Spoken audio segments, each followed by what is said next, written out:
ஸ்ரீ லலிதா சகஸ்ரநாமத்தின் 377வது நாமா ஓம் ஸ்ரீ ஜயாயை நமஹ ஓம் என்பதாம்.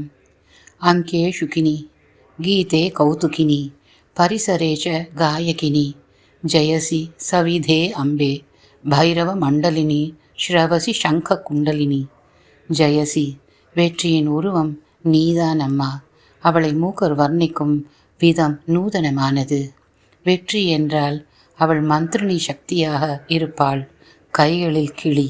அங்கே சுகினி இனிமையான சங்கீதத்தில் மகிழ்ச்சி. கீதே கௌதுகினி அதனால் நயம்பட இசையுடன் பாடுபவர் மத்தியில் இருப்பாள். பரிசரேச்ச காயகினி இனிமை ஒரு பக்கம், காதுகளில் சங்குகளாலான குண்டலத்துடன் இருப்பாள். தன்னை சுற்றி இருக்கும் பைரவர் குழுக்களுக்கு பாதுகாப்பின் பொருட்டு ஆணையும் பிறப்பிப்பவள் அவளே.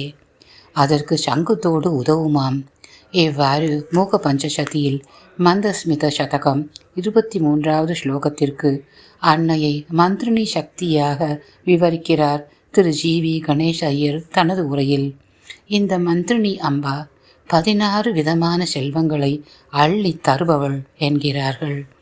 அபிராமி பட்டர் அபிராமி அம்மை பதிகத்தில் வாழ்க்கையின் 15 பேர்களை பெற்றுவிடலாம். அன்னையின் அருள் இருந்தால்தானே அவை அனைத்தையும் வெற்றியோடு அனுபவிக்க முடியும். அதுதான் 16வது பேரு.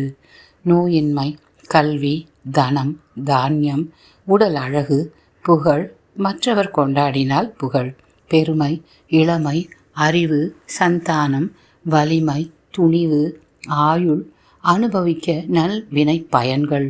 முன் சொன்ன பேறுகளை அனுபவிக்கும் பேறு, அதுவும் வெற்றியுடன் அனுபவிக்கும் பேறுதான் 16வது.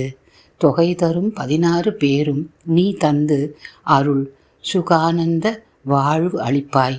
மகவு நான் நீ தாய் சிவசாமி மகிழ் வாமி அபிராமி உமையே என அபிராமி அம்மை பதிகத்தில் அபிராமி பட்டர் வணங்கி கேட்டுக்கொள்கிறார். குருஜி பட்டம்மாவிற்கு நமஸ்காரம். பிரியமுடன் சந்திரா.